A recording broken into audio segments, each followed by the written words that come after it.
All right, y'all, welcome to the Scott Horton Show.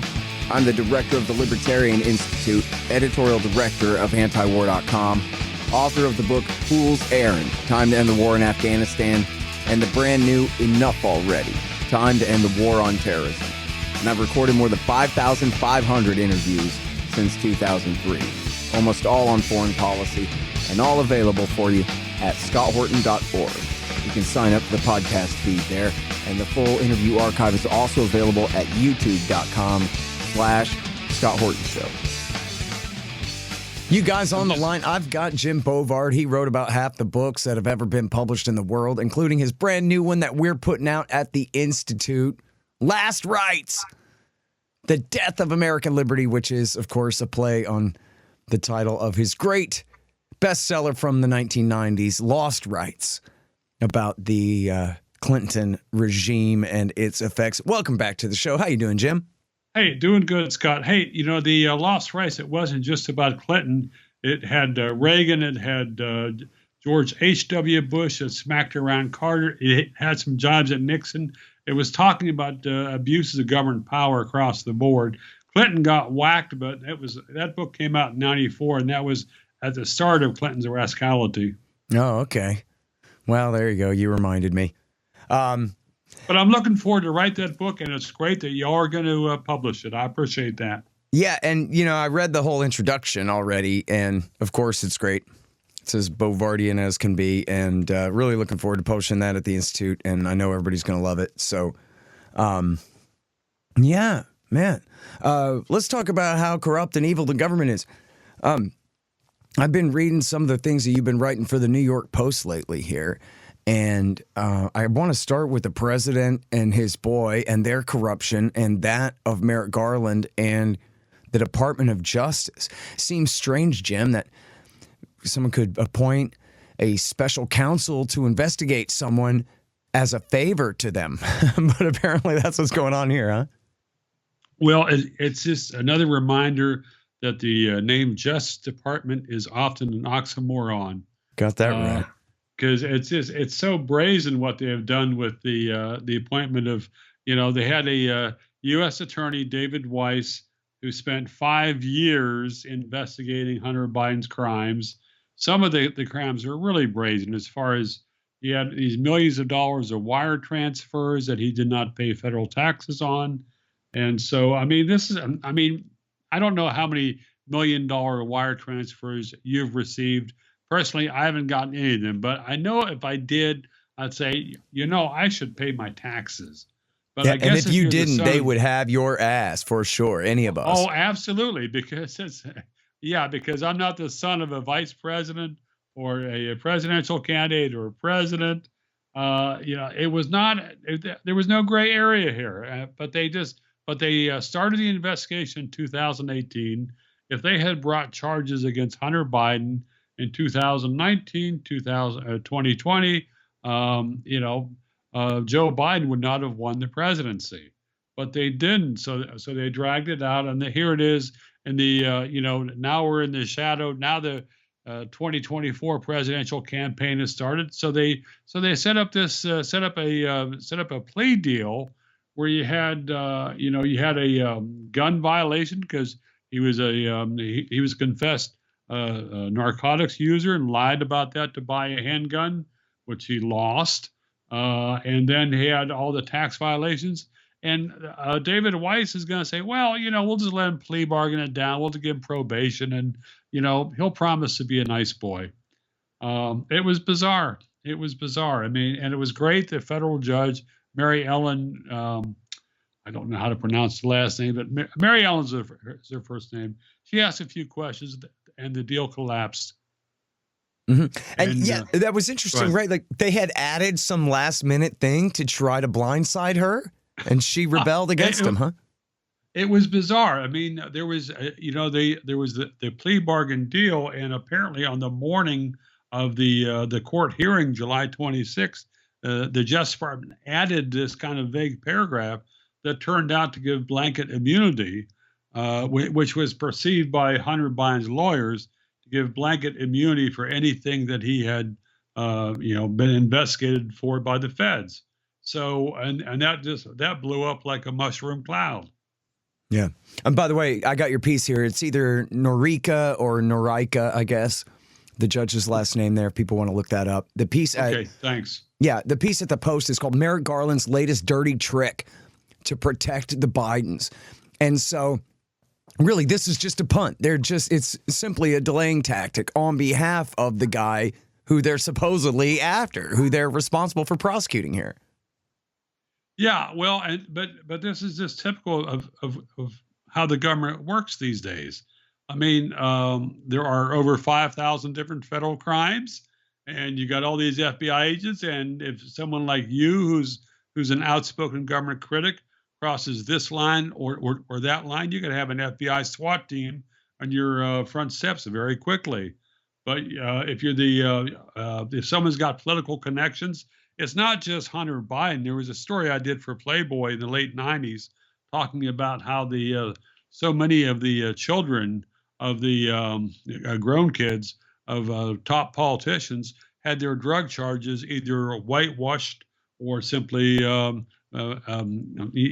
minimized, so they did no jail time. I mean, that was you had John McCain's wife, Cindy McCain, who was involved in a huge scandal, but that got swept under the rug. And if someone in Southeast D.C. and Anacostia had done what Cindy McCain had done, that person would have been sent to prison for at least 5 or 10 years. Yeah. Hey, seriously, I mean, that whole thing, I read up on that where it was like a broad conspiracy where she was like suborning others into helping her break the law to illegally get prescription pills. If she'd been some big fat black lady, she'd still be in the penitentiary right now for that. Yeah, I mean, and it's outrageous that you have unjust laws that are used to selectively target people who have no political clout. And by the way, the reason I say that is I'm actually thinking of a story that I read about a big fat black lady who was just and I don't say that to be mean, but I just mean like she was of low status in the eyes of the state and went to prison for exactly that. In fact, I think the article may have even been comparing her to Cindy McCain years ago. Yeah. And it's like, hey, that treats you like you are a drug kingpin for something like that if you're a nobody and you're from the poor side of town, et cetera.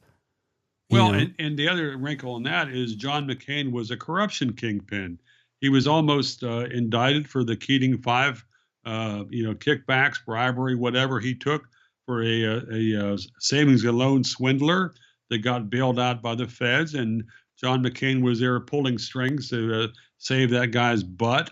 But, that got whitewashed. And instead, the media told us that John McCain was a pillar of ethics and good government. And the ultimate proof of that was he was in favor of every war possible. So he had to be honorable. Yeah, exactly right. I was going to say, our next interview is with Brad Pierce, all about all the Africans who were dying in the wars caused by John McCain and Obama's war in Libya in 2011. Oh, excellent. And all the consequences spread from that. Yeah, I think there's a story in the New York Times today, or just in the last couple of hours, that talks about the tie-ins that the New York Times is very worried that the new government in Niger might kick out the U.S. troops. Mm-hmm. Thinking like, wow, that would be a big loss. I mean, that would be on par with. I need a good joke here. I'm coming up flat, so I'll just shut up. No, it's all right. I mean, the point is that the reason that this military coup against a democratically elected leader is so popular is because he is a Western sock puppet. And people want independence. They'll take a dictatorship if it'll give them independence from the foreign empires. Yeah, I mean, from what I've heard, there's so much more trouble with terrorism now that since Obama toppled the government of Libya, and it's become a huge problem throughout sub-Saharan Africa. So but almost nobody in D.C. draws a connection. Well, there was this intervention, and now there is this intervention, and it's like a miracle of God. There is no connection. Yeah, no, it's a self-licking ice cream cone. And just keep making more problems, and then it's all to the good. Just like really with any other government program, right, Jim? Oh, yeah. We made poverty or crime or whatever worse, then more jobs for bureaucrats to do. Yep, like good old Lily Tomlin said, no matter how cynical you get, it's not enough to keep up. Yeah, seriously. All right, so now back to the Bidens here. I mean, on the bare bones, speaking of the cynicism here, you got the statute of limitations has already expired on a few of these things. And they're clearly, they have the gun charge expires in 2 months, right? I mean, that's what's going on here. This is like you're talking about a third world country, you know, in Africa where there was a coup d'etat and the son gets to evade the law. And there's no, you know, all the white marble statues and propaganda about George Washington and the Constitution notwithstanding, America's no less corrupt than any of those. And the dollar figures are much higher. So. Well, I don't know that it's as corrupt as some of those governments, third world governments. Some of them are just amazingly corrupt. I mean, but then, you know, the sad thing is this is the trend line for the U.S., that the standards, that it's becoming more and more absurd. I mean, to see what's happened with the Biden family, with the Justice Department, and to see the level of whitewashing. I mean, it's just it's strange that it took a congressional investigation to turn up all the SARs, suspicious activity reports, on the huge wire transfers from abroad to the Biden family and their associates. I mean, you should not need a congressional investigation to expose that, because that's not proof of corruption, but it's it's a roadmap. Yeah. Now, I mean, I guess in America, mostly the corruption is legal and official and built into the system, right? So it's just lobbying, and it's just contributions, and it's just a good hookup with a job with a fat salary sitting on a board of directors after you leave your government job and this kind of thing. So it's not quite as brazen. Brazen is the word you're looking for. Yeah, exactly. It's, you know, like when Ben Ali, the American backed sock puppet dictator of Tunisia, fled. He fled with tons of gold, and like his wife's entire family had to flee because he had given them all of the car dealerships and all of the phone companies, and this just absolute out of control, blatant thing. It doesn't need to be like that though here, because the dollar figures are there anyway, without giving the president giving his wife's family direct control over certain monopolies and stuff. Yeah, and this is a trademark of what politicians have done going back. It was a huge problem even back during Queen Elizabeth's reign in the late 1500s in England, because she had conferred so many monopolies on her favorites that the English people were about ready to rise up against it because it was impoverishing them. So yeah. No, that's the way of the world, and certainly the way of this empire. But it is interesting, right? I guess Jared Kushner got some payoffs from the Saudis after he left. I don't know that. I guess typically you have Hillary Clinton and the Clinton Foundation and all that, but I don't know if anybody ever accused W. Bush.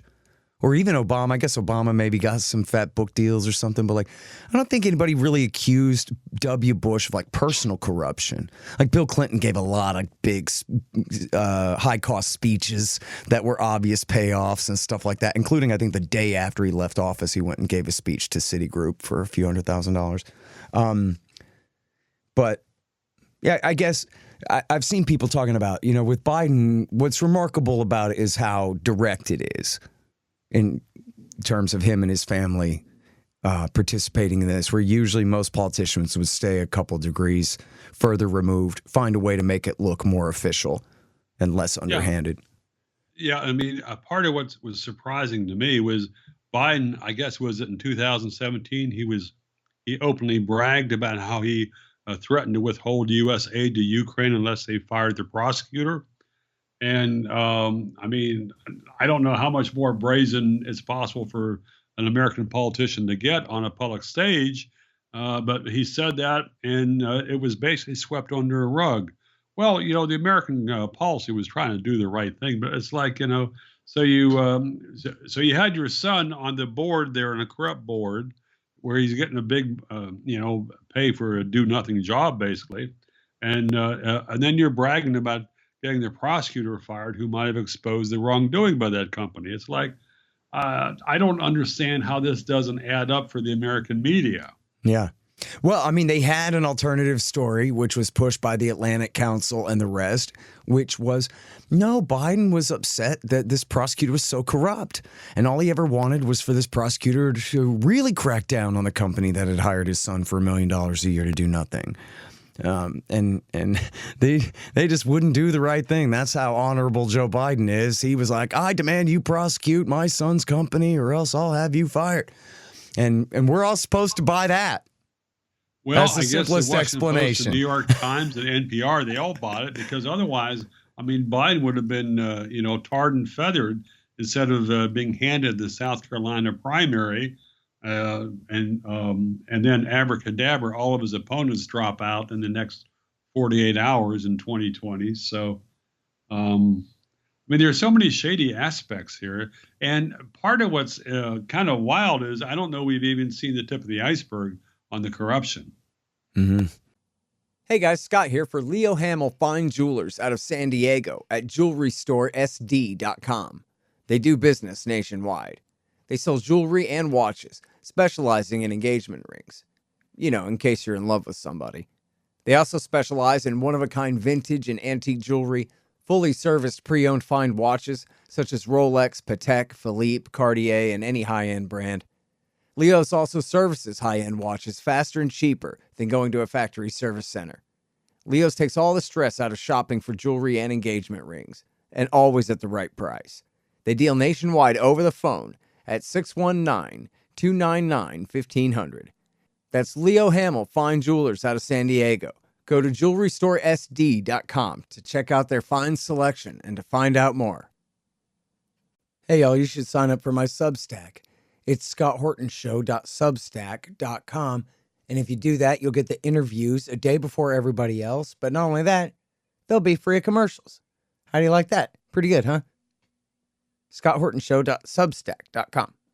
Hey, y'all, libertasbella.com is where you get Scott Horton Show and Libertarian Institute shirts, sweatshirts, mugs, and stickers and things, including the great Top Lobsters designs as well.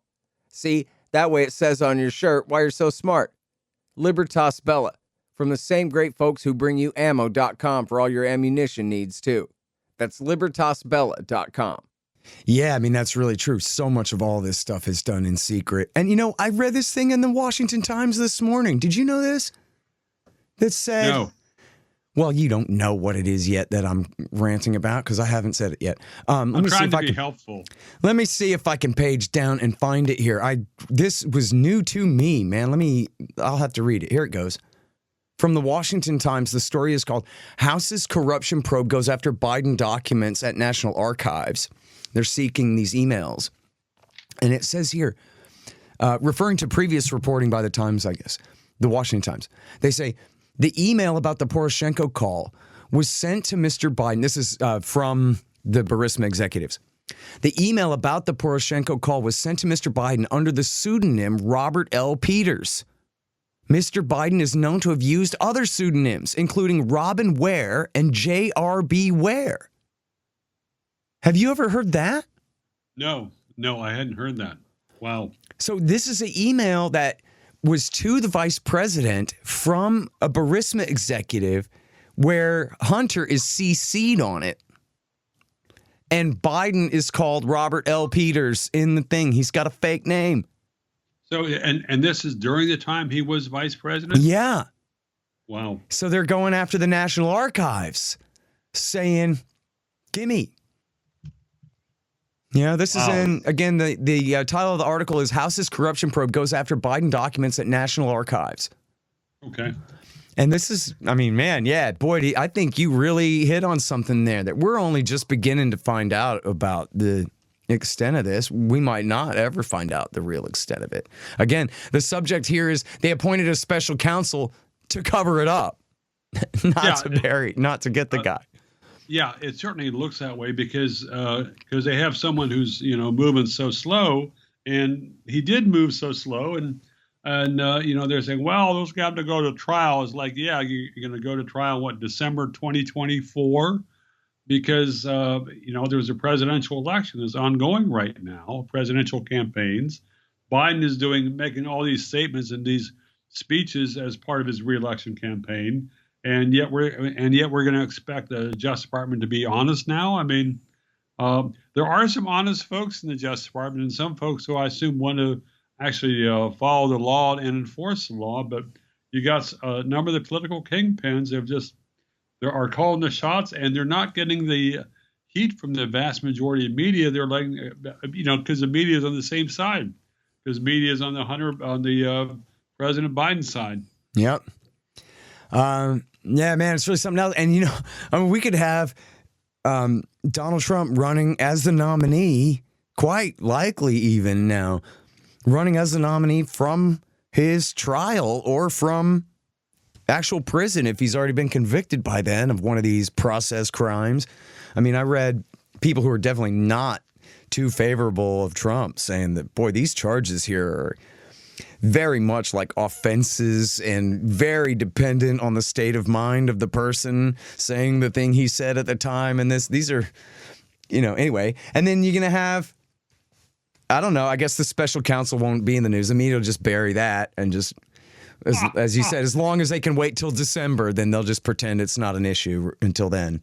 Yeah. So keep in mind that the Justice Department also appointed a special counsel to look into President Biden's mishandling of classified documents, but that guy has vanished. That guy doesn't even show up on milk cartons of missing persons. So, and it's just, and maybe the same will happen with David Weiss now. Yeah, so, they just take those stories and disappear with them.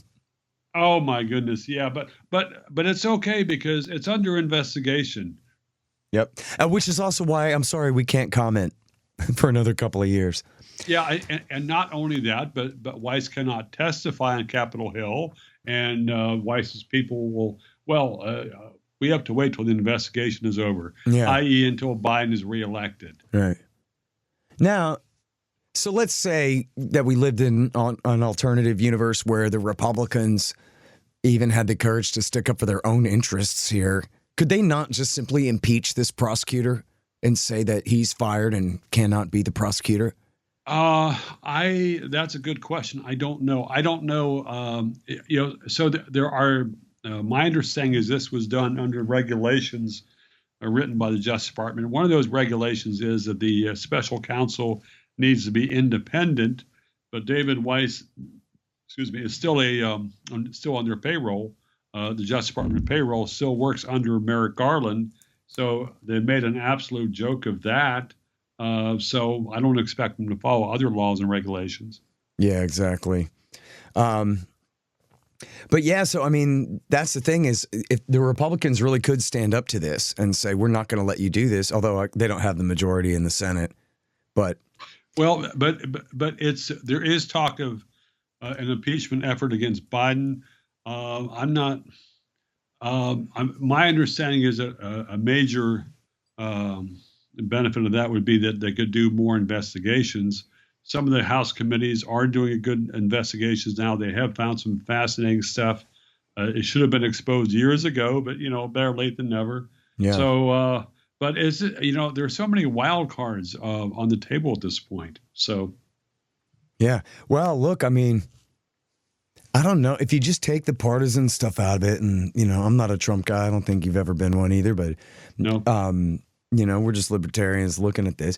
Take all the partisan stuff out and just say, like, we're talking about like some time in American history and American cookie cutter President X was involved in this kind of shenanigans.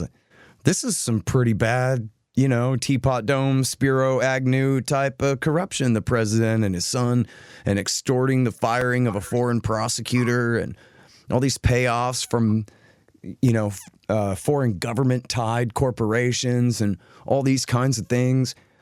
You can see the huge counter incentive for them wanting to pay any attention to this, because for them, all roads lead to Trump's reelection. So anything that's done to weaken the Democrats or admit fault on the side of the Democrats at all has got to be as crushed as possible. But in a vacuum, This is a pretty big story, Yeah, well, it's a whole lot worse. The apparent allegations are a whole lot worse than what brought down Spiro Agnew. So, and it's, a lot of Republicans are saying, well, this is worse than Watergate.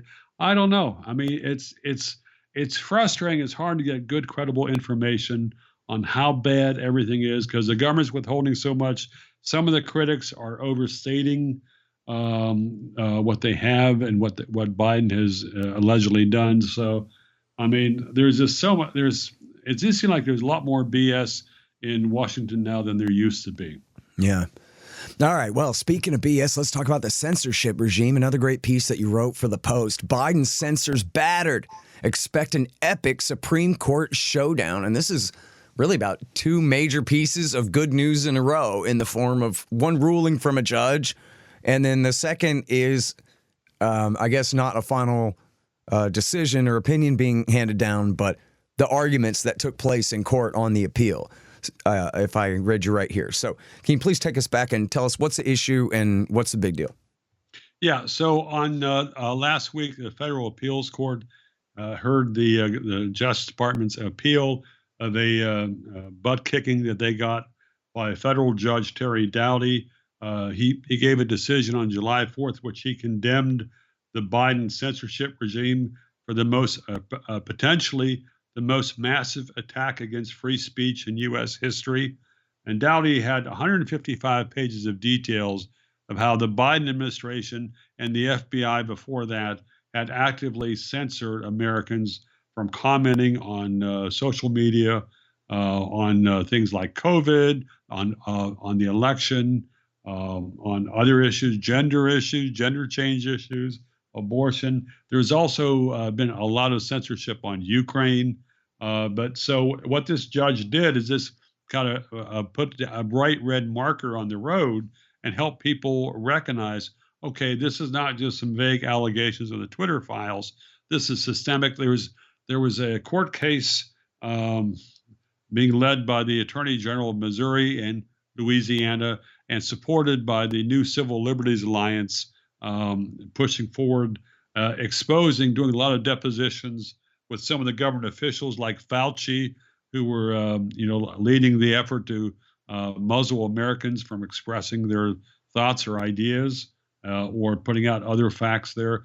Fauci gave a deposition last October, I think it was, and Fauci has always had has cultivated this image of being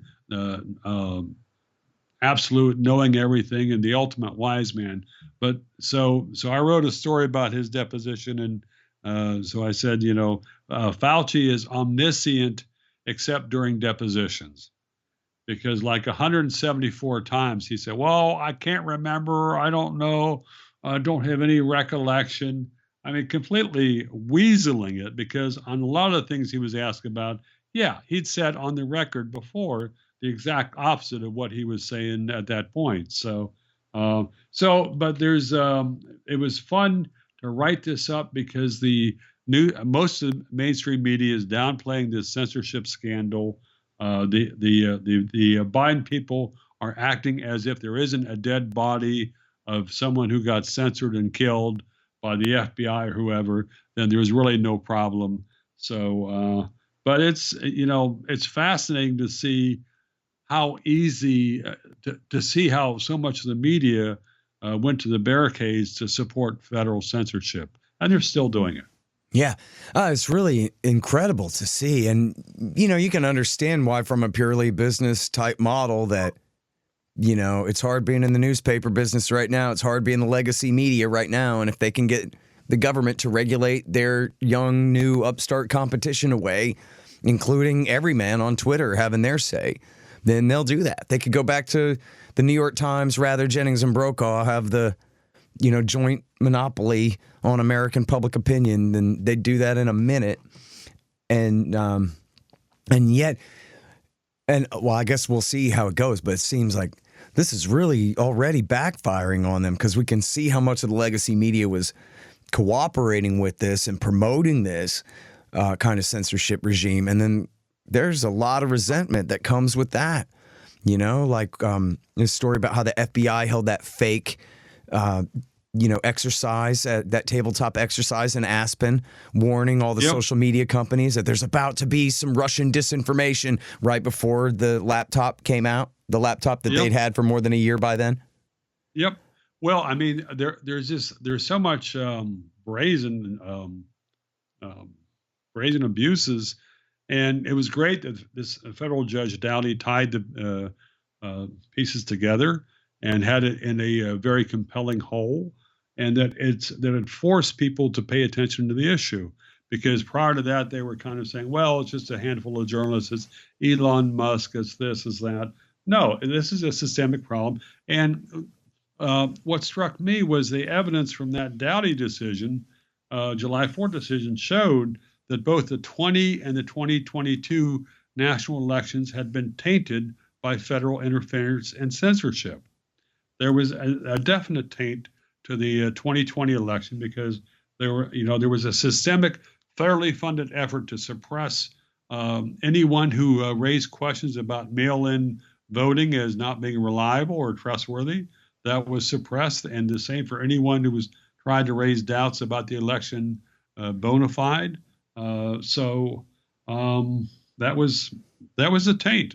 I'm not saying that the election was stolen, but the feds put their thumb on the scale. Yeah, you can't prove the counterfactual, but the way that they just absolutely, the CIA and the FBI, again, just as they had 4 years before, massively intervening in October to crush the Republicans' October surprise about this laptop that now everyone agrees is legit, and all the emails on it are legit, and the rest, there's no credible claim that any of it was faked at all.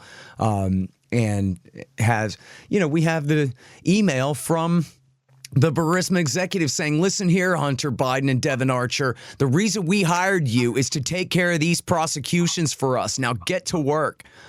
We got that right there, and they buried all of that. And that very well may have been the election there. It's impossible to prove, but it's huge, though. And even besides that, the number one issue that the federal censorship contractors were going after was people raising doubts about mail-in ballots. But mail-in ballots have been notorious for fraud for decades. Something even the New York Times admitted in 2012. Yeah. But all of a sudden, mail-in ballots are sacrosanct, and anyone who has a doubt about them is a neo-Nazi. So, of course. Well, and they're going to rig this coming up election too. I mean, look at what they're already doing here with these prosecutions, which, by the way, have you read all these indictments? What do you think about what they're doing with Trump here? Have I read all the indictments? He's a line crosser, I don't know. They're all just offenses, but they're on the books. Oh my God. Yeah. So I've been chasing other rabbits. I got a lot of footnotes to lock up, but that's another story. But the stuff in Georgia, I mean, so it's a quandary because I don't trust Trump. Trump has made a lot of false statements, and if Trump's team was able to more coherently explain what they had done and the doubts they had, for instance, there was back in December 2020, there was a brief to the Supreme Court on challenges, fundamental challenges to the 2020 election result. It was by the Texas Attorney General. That's Paxton, is that his name? Yes. Yes, and it was far more coherent and persuasive than anything that had come out of the Trump White House, because the Trump folks tend to make all these wild charges, and some of which, if not many of which, are just completely false. But they also have, sometimes they actually hit on hard facts, but they've shot their credibility to pieces so many times. Yep. All right, man. Well, listen, I'm over time and I got to move on to my next one, but I really appreciate your time, Jim, and I really appreciate the opportunity to publish your next great book here, and we're going to be getting to work on it right away. Hey, thanks for having me on. Thanks. Looking forward to work and partnering with you. Hell yeah. All right, you guys. That is Jim Bovard. He is some kind of fellow or another at the Libertarian Institute, and he writes regularly also for the New York Post. And his new book is called Last Rights, The Death of American Liberty, and it'll be coming out, I don't know, sometime pretty soon.